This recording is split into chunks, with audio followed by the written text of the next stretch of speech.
All right, so today in this video, we're gonna do something a little different than what we normally do.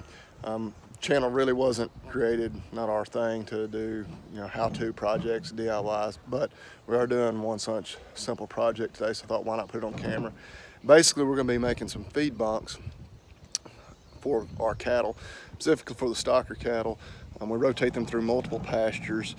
Don't have enough troughs to have them in each pasture without having to move them each time we rotate the calves. It's just a pain, it's time consuming. So real simple setup that we're gonna do. See if these things will hold up like we expect. The first one we made, we still need to wash them out. These barrels had some kind of soap or cleaning product in them. We'll rinse those out before we actually use them. That's what the final product will look like. 9 feet long. So kind of using these in place of the 10-foot bunks that you can buy at the tractor supply or feed store. Again, using these kind of take place of what's a 10-foot bunk, which is actually, of course, a metal one, a pretty well made one. Actually, we really like these, but they're a good bit more expensive. Even the cheap plastic ones with inside the metal frame, which I just priced recently and actually led me to looking up a DIY plan. They're about $150 a piece. We needed about 6 more troughs, and I said I'm not spending $900 on feed troughs, especially not those cheap ones that aren't even going to last. But anyway, we'll walk you through step by step on this little setup. So of course, first step, I guess you need to find you some barrels. We just did a simple Craigslist search, found these, paid about paid exactly $15 a piece for them. So what we're looking at, the final product there, because of course using 1.5 barrels per trough, have less than $25 hardware and all included. So next step, we're gonna split these barrels in two. We're just gonna be using a circular saw. Nice thing about these barrels, they do have seam where they're molded together.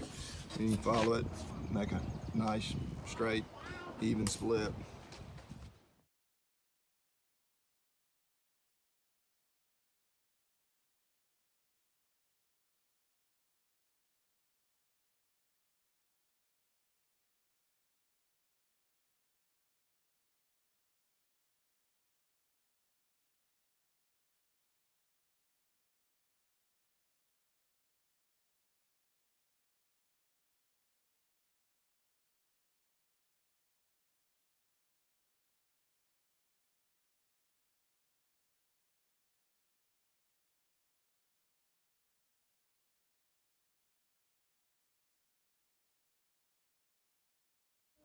All right, so now we got the barrel split in two.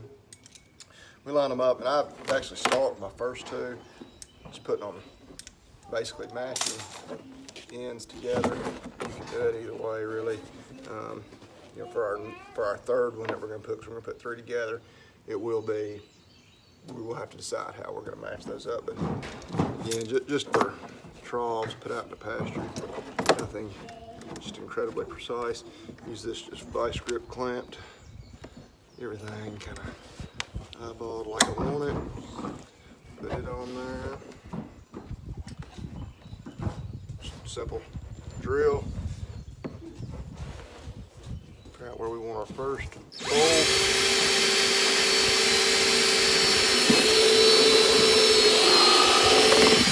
Punch through there. We're going to use a bolt,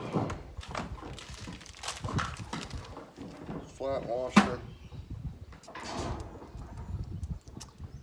on one side,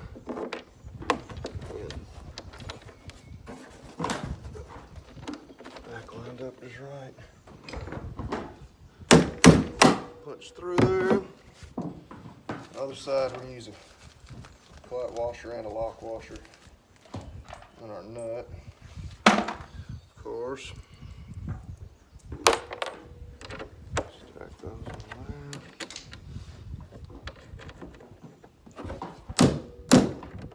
Take that a little further on through, get it started. Tighten it down.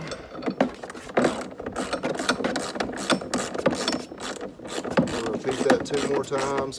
Put a total of 3 in each connection. You can maybe get by with 2, you may only want 4, but 3 is what we're going with.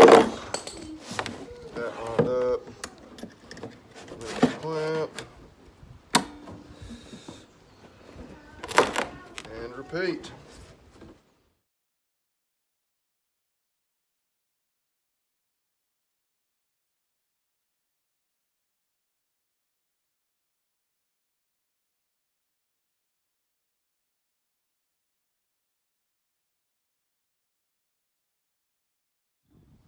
All right, so that's basically what the finished product looks like. And we'll add one more to it. We'll have another one done. All right, then as a final step, we flipped it over upside down. Willis hits it with a hammer. We're gonna just punch a couple of holes in each one of these just to allow rainwater to not collect in them. Of course, depending on what you're gonna feed out of them, maybe the part of the country you're in, how wet it is, but we get plenty of rain. Now these things would be too hard to flip over and dump the water out. Just real simply put some holes in there. And these things are ready to take to the pasture and have a steer eaten out of them.